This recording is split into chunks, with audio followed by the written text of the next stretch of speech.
Hello Dungeon Delvers, and welcome to the Dungeon Directory, your source for all guides D&D. Before we jump into it, I just want to comment, I'm sure you've probably already noticed, but I've had a couple little upgrades to the setup so far.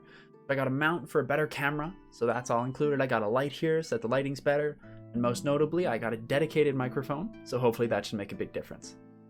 Today, we're going to be going over a 5-minute guide on how to be a better player. This is a topic that most people don't usually think about as much as they should. Most people usually think it's on the DM to make sure the players are having fun, but it goes both ways. It's the player's job to make sure the DM is having fun as well.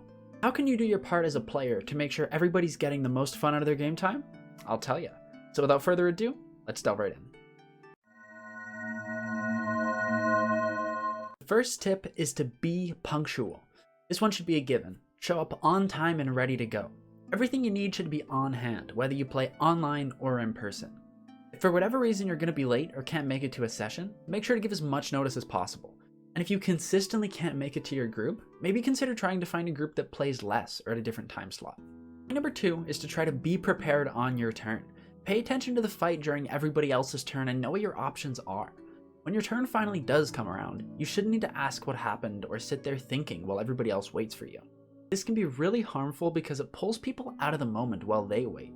It'll make your combat boring, and not to mention way longer than it has to be. Perfect world, you should have an idea of what actions and movement you're going to take the moment your turn comes up in initiative. Then act fast and pass the turn to keep everybody engaged and having a good time. A really good way to do this is to make sure to go over your character sheet regularly and just check out what spells you have or what abilities you can use. Keep all those things in mind, and then always just pick one out of the blue if you really need to. You don't have to choose the optimal spell or try to take the perfect movement. Just do something and try to have fun with it. You'd be really surprised how awesome some of the spur-of-the-moment decisions can be. Just pulling something out of the bag and seeing if it works, or throwing it at an enemy. Who knows? Literally, reach into your bag and grab something.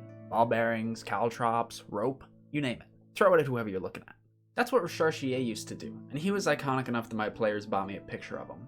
It's also important to remember to collaborate with those players. This can be anything from discussing character ideas so that nobody ends up with characters that are too similar, or asking questions during roleplay to bring other characters into the conversation, or setting up people with cool combos or really neat moments they can have in combat, just to help bring them in more. It's not just the DM's job to make sure that everybody's having fun, so make sure that all the other players at the table also enjoy having you around. That brings me to my next point. Give other players some time to shine. I don't care if you're multi-classed into 5 classes or have proficiency in all the skills or speak every language in the game. You need to remember that D&D is a team game at the end of the day. Even if your lockpicking is better than your other party members, if you broke into the manhole, intimidated the guard rats, discovered the secret door, and single-handedly beat all the guards at once in arm wrestling, maybe you should give someone else a crack at the chest first. This can take place during combat, roleplay, or exploration. Everybody at the table should have a chance to make an important decision, roll an important skill check, or try out a new cool combo during combat. This just comes from being a nice person and being considerate of the other players at the table. If another player is really excited to do something or solve a puzzle, let them have it, even if you could have done it faster or better. Last but not least is to take notes.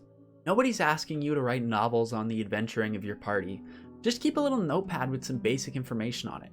Stuff like names, quests, locations, NPCs, buildings. Anything like that is really all that you need to shine as a player.